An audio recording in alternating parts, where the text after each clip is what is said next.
Körde av vägen i Spanien, fastnade där så blev jag uppdragen av en bonde med traktor. Sen så fick jag motorfel på motorvägen i Spanien utanför Valencia. Det var rätt otäckt.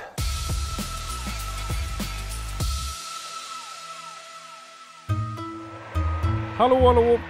Torsdag igen och dags för ett nytt avsnitt av Motornörd. Och idag blir det ett återbesök hos Thomas som sålde sin Tesla, köpte en Renault lastbil och har konverterat den till en husbil. Så nu ska vi passa på och kolla läget. Hur har det varit och varit borta ett helt år? Hej Douglas, kul att se dig igen. Det är samma Thomas, hur är läget? Det är väldigt bra. Det känns lite konstigt att vara tillbaka i Sverige. Det är blandade känslor. Jag har ju varit på långresa och nu är jag ju hemma. Men jag känner mig inte som hemma eftersom jag inte bor i Värnamo utan bara finns i Värnamo. Och det gör att jag känner mig som en alien eller utanför samhället här. Jag har inte haft den här känslan när jag var ute och rest utan då har det varit på mentalt en annan sätt. Nu är jag tillbaks. Helt fantastiskt år. Jag är jätteglad och stolt att jag har genomfört det och jag har lärt mig otroligt mycket på det. Det har varit en utmaning och en fantastisk upplevelse. Jag är supernöjd med det. När jag körde in här så har jag sett lite förändringar. Dels har du fått kåpan ovanpå där du kunnat sätta in din Starlink. Ja, vindavisan är på platsen. Ja, precis. Och den är ju Starlinken infälld och det har funkat. Alltså Starlinken är game changer. Det är helt makalöst. Inte haft något som helst problem någonstans. Det bara funkar. 300 megabit var som helst hela tiden. Det rekommenderar jag. Starlink är grymt bra. 1050 spänn i månaden kostar det men det är det värt alla gånger. Så det funkar bra. Inga större problem. Jag har haft små missöden men det får man ju räkna med när man är ute. Vad är det som är jävlast då? Körde av vägen i Spanien, fastnade där så blev jag uppdragen av en bonde med traktor. Sen så fick jag motorfel på motorvägen i Spanien utanför Valencia. Det var rätt otäckt. Gick ner i felsäkert läge, kan köra då 50 på motorvägen, 20 kilometer kvar till Valencia så jag googlar liksom efter en Renault-verkstad. Kommer in på fredag kväll vid 5:06 i princip och ber om hjälp och de sa att ja, vi kan hjälpa dig men du får komma tillbaka på måndag morgon klockan 8. Så att jag tar in på en camping då i Valencia, det funkar bra. Till saken hör att på söndagen så var det sommartidsomställningen. Så att när jag då på måndag morgon vaknar och kliver ut så är det becksvart ute. Så jag sätter mig i lastbilen, startar den och det jag inte har vetat om då när jag körde dit på fredagen så var det fortfarande ljust ute är att inga lampor funkar överhuvudtaget. Framljus, bakljus, varningsblinkers, positionsljus, instrumenten, inte en enda lampa i hela lastbilen. Så jag sitter i Valencia där det är kolsvart med en kolsvart lastbil och kör då på måndag morgon i rusningstrafiken i Valencia. Den resan var inte rolig. 4000 alltså. Så det var lite spännande. Kom in då till verkstaden och de fixade det. Det var ett elfel så att de fixade det och det blev jättebra. Och 4 timmar senare så var jag på väg igen. Men du, hur gick det med bokstäverna då? Jag gav upp. Bokstäverna var brottningsmatch. Jag försökte ju att få bort dem och allt det här. Efter jag hade fått bort alla bokstäverna så tog jag båtpoleringsmedel, antioxideringsmedel och putsmaskin på den. Och det slutade med att bokstäverna blev mycket blankare men det blev även de andra delen av flaket. Så att även fast jag gjort allt jobb så var det lika stor skillnad som det var innan fast allting var blankare. Och det gjorde att bokstäverna syndes ändå. Så att det slutade med att jag köpte färg och rollade över dem bara. Målade över dem för att bli av med dem. Men alla lådor och sånt där har funkat då? Jajamensan. Jag hade på en av mina filmer som jag släppte så var det en av strömbrytarna till lådan hade blivit vattenfylld. Efter regnet så rann den ner efter sidan och rakt ner i brytaren. Och då när jag tömde den så hade det liksom stående vatten i hela strömbrytaren. Så där hittade jag en ny ersättning och bytte ut bara. Så det är det enda dilemmat där omkring. Men det var ju bara en 10 minuters jobb så det var inga konstigheter. När jag körde ner i höstas så körde jag ju söderut hela tiden. Och då hade jag ju solen lågt stående. Så jag blev bländad hela tiden. Så jag blev less på det och satte dit silvertejp bara för att få ett solskydd. Och det glömde jag bort. Så jag hade kvar den nu under hela perioden i Portugal och allt det här. Så nu får jag inte bort klistret. Det sitter så in i bängen och jag provar med alltihopa. Det spelar ingen roll vad jag använder för någonting. Från rakblad till aceton till köpt den här på Biltema då, med label off. Label off. Men det funkar väl? Ingenting funkar. Vad jag än har provat, det sitter som inbränt i glaset på något sätt. Så jag vet inte hur jag ska bli av med det där. Tips mottages tacksamt. Hur blir jag av med skiten? Jag har ju ingen erfarenhet av att kört lastbil tidigare. Men jag måste säga att han har varit otroligt lättkörd. Det är som vilken liten personbil som helst. Det är inget tungt, det är inget svårt. Ja, det funkar superbra. Storleksmässigt så har jag också upptäckt det att jag har, på grund av att jag har isoleringen så har jag ju dispens, den är extra bred. Så min är ju 2,60 i totalbredd. Och de flesta stora husvagnar till exempel är ju 2,35. Så jag är ju rejält bred, men jag har inga som helst problem med den biten. Det tycker jag är nästan mer en utmaning och lite roligt. Att försöka trixa in med alla små byarna med den här breda. Det jag däremot har svårt för är höjden. Jag är nojig någonting när det gäller höjden. Totalhöjden är 342 centimeter och jag har varit under ett par broar som är 3,50. Det är inte roligt. Jag kryper fram. Jag har ju dessutom alla solpanelerna med glasutsida på dem som är i högsta toppen. Så är det då 3,50 på bron så vet man inte hur full karn var som mätte eller om det var före eller efter de la på den nya asfalten.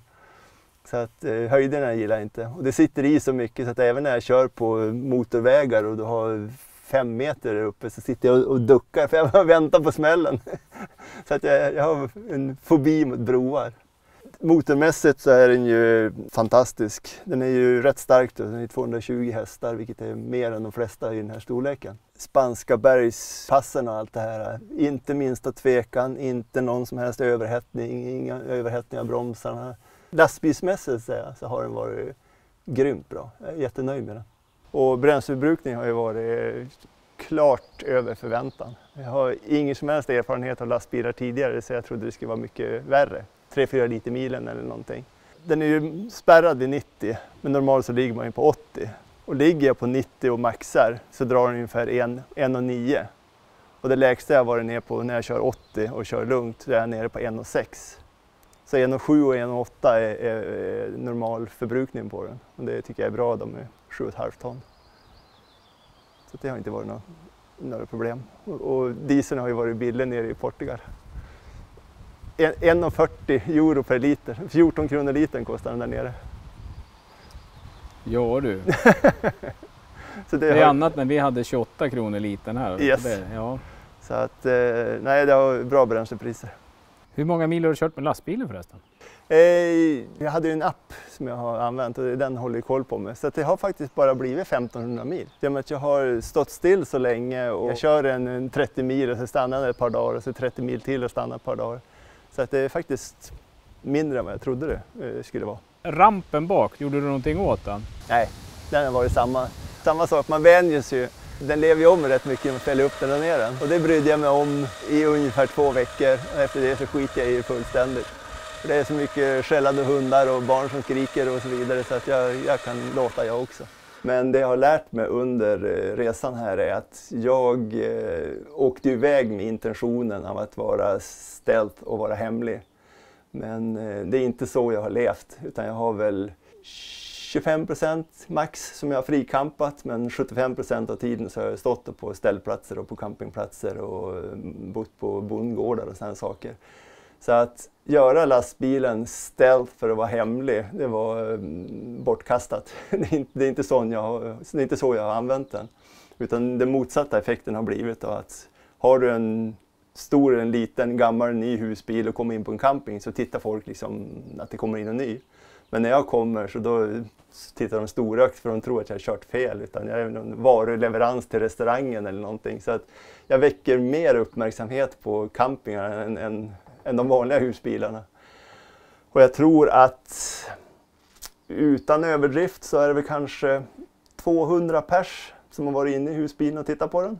Så jag har fått väldigt mycket feedback, väldigt mycket idéer och mycket förslag och tankar och så vidare. Och det har satt lite griller i huvudet på mig. Vad gör du nu? Jag bara kollar hur mycket sol det finns. Jag ska se vad det ger.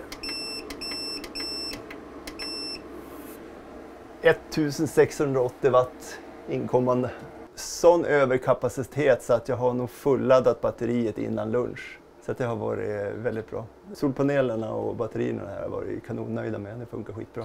Och det, återigen så är jag har ingen gas överhuvudtaget utan allting är ju då eldrivet. Så att det har funkat över förväntan. Vattentillverkningen har funkat men har varit underdimensionerad.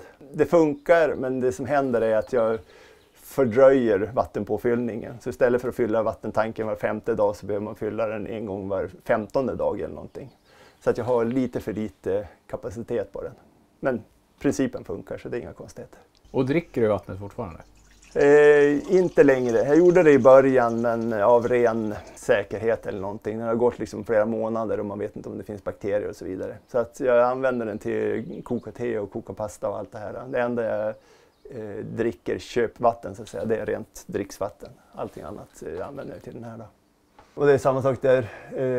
Toan använder jag hela tiden, funkar jättebra. Duschen har jag använt mindre än vad jag trodde jag skulle göra.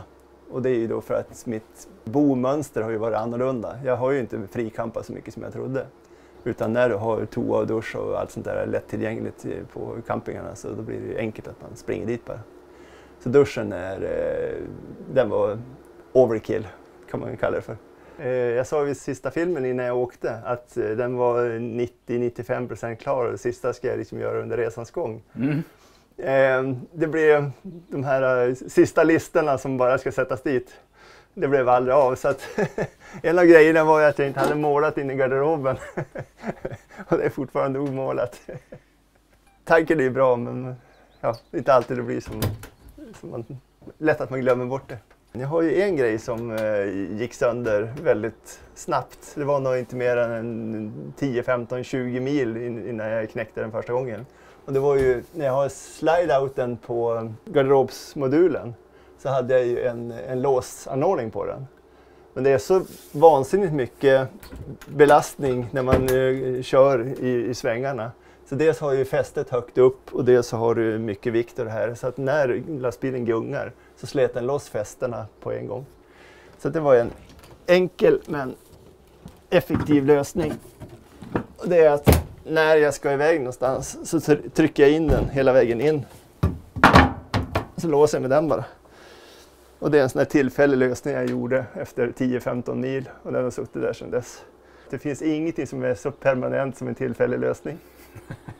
Bomässigt så är jag supernöjd. Det är lite tråkigt men ingenting anmärkningsvärt. Det har bara rullat på. Det har funkat som vilken lägenhet som helst. Jag har aldrig känt mig klaustrofobisk. Jag har varierande utsikt genom bakdörren men i övrigt så är det samma gamla lägenhet som man drar omkring med. Jag har faktiskt ätit rätt mycket här inne. Och i och med att jag har den nedfällbara sitsen så vi har varit 6 pers plus ett barn som mest här inne. Så 6,5 personer har vi suttit här och käkat. Så det har funkat jättebra. Just på grund av att du har så mycket mer volym här inne. Så är det dåligt väder så väljer man att sitta här inne hellre att man sitter i ett förtält. Så att jag har haft väldigt mycket folk och människor som jag har lärt känna som jag har suttit och käkat med. Så det har funkat bra. Det tar 5 minuter att skita ner. På andra sidan tar det 5 minuter att städa upp också. Ja, den är förvånansvärt bra. Den är gjord för katthår och sådana saker, eller hundhår. Så att den är ju motordriven. Och det gör att den är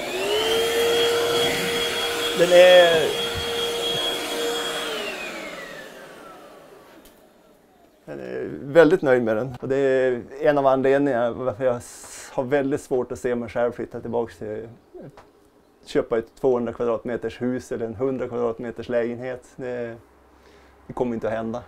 Det är nog en fundamental förändring. Man värdesätter det på ett helt annat sätt. Jag har mina 15 kvadratmeter och det är absolut perfekt. Precis vad man behöver. TVn är ju det första jag slår igång på morgonen och det sista jag stänger. Sen där är igång alla vakna timmar på dygnet. Den har funkat jättebra och supernöjd med den. Jag har förresten 360 säkerhetskameran där har jag inte kopplat in. Jag har inte fått tummen ur och bry mig om. Och anledningen är det att jag har aldrig någonsin under resan ens känt mig antydan till hotad eller osäker eller otrygg eller någonting. Så möjligheten kan jag stänga igen och stänga omkring sig så har gjort att jag har fullkomligt avslappnad hela tiden var jag än har stått. Innan den här resan så hade jag ju samma gammelcykel i 15-20 år eller någonting. Och under den här resan så har jag betat av 4 cyklar. Va? Ja, jag har blivit cykeloman på kuppen. Jag köpte ju en elcykel och den var ju jättefin. Den hann jag använda 3 gånger innan den blev stulen nere i Halmstad. Så jag kom inte så långt. Så sen från Halmstad så åkte jag vidare in i Nederländerna och är man i Nederländerna så klarar man sig inte utan cykel. Så jag köpte en annan elcykel som jag hade då ett tag och den var okej, inte lika bra som den första jag hade. Så att jag sålde den på en camping till en annan. Och så sen så beställde jag en exakt likadan som den jag blev av med. Så det är någon filur då som har din blåa sån här i Halmstad någonstans? Ja, den var fastlåst utanför Sparbanken och efter 5-10 minuters där så var den mer plocka med sig. Så man blir ju förbannad på sånt men det är inte mycket att göra åt det. Den har ju 4-5 mils räckvidd på den. Så att jag åker iväg och uppförsbackar och vad som helst så kan ju storhandla i ryggsäcken och bara pipa vidare. För att när man bor i husbil så är cykeln ens andra bil. Det är en så central del av det så man vill ha en riktigt bra elcykel. Jag fick ihop 11 länder sammanlagt. Överlägset de 2 bästa länderna som jag är förälskad i, det är Portugal och Nederländerna. Jag har nog 10 veckor som jag varit i Nederländerna och sen var det ju 6 månader över vintern så var jag runt Algarvekusten i södra Portugal. Och det är makalöst. Det rekommenderar jag. Men vad har du gjort på dagarna då? Jag har varit och gjort en massa utflykter och träffat en massa folk och sånt där. Mycket spännande personligheter som man har träffat på. Och det känns, nu ska jag vara elak men man drar alla över en kam och så vidare. Men för mig så känns det som om husvagnsägare, de kopplar på den och så drar de ut över helgen med familjen och grillar och så vidare. Så åker de tillbaka på måndag eller på söndag. Medan husbilsmänniskorna är väldigt mycket annorlunda. Det är väldigt mycket pensionärer som har sålt sitt hus i Sverige, har kvar någon liten stuga eller någonting i någon skogsglänta. Sålt sitt hus, köper en husbil och så tillbringar de 6, 8, 10 månader nere i södra Europa där det är varmt och skönt. Det är den absolut vanligaste. Och sen har jag en annan grupp, det är digitala nomader. Väldigt mycket folk som jobbar ute på resande fot. Och har det varit dyrt då? Nej, framförallt inte i år.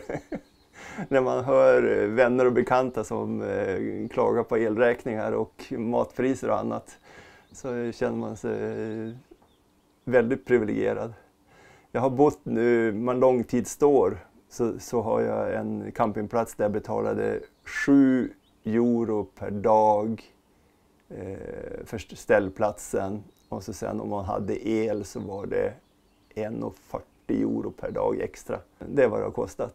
Och maten är inte ens halva priset mot för i Sverige. Det har varit väldigt lite YouTube-videos från det också. Ja, jag har tagit en paus. Jag vet inte hur jag ska förklara det. Mentalt har det varit jobbigt att göra dem.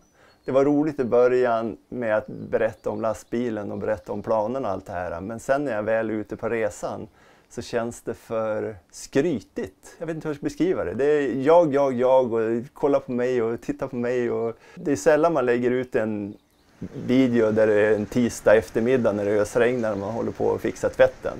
Utan det är hela tiden att jag är på nya ställen och jag gillar inte det här egoistiska fokuset. Så jag har tagit en paus, men den är definitivt inte död för jag har jag har ett kommande projekt som kommer att göra att vi kommer att återuppta YouTuben igen. Du får vi säga på återseende. Det gör vi. Ha det gott. Hej på det.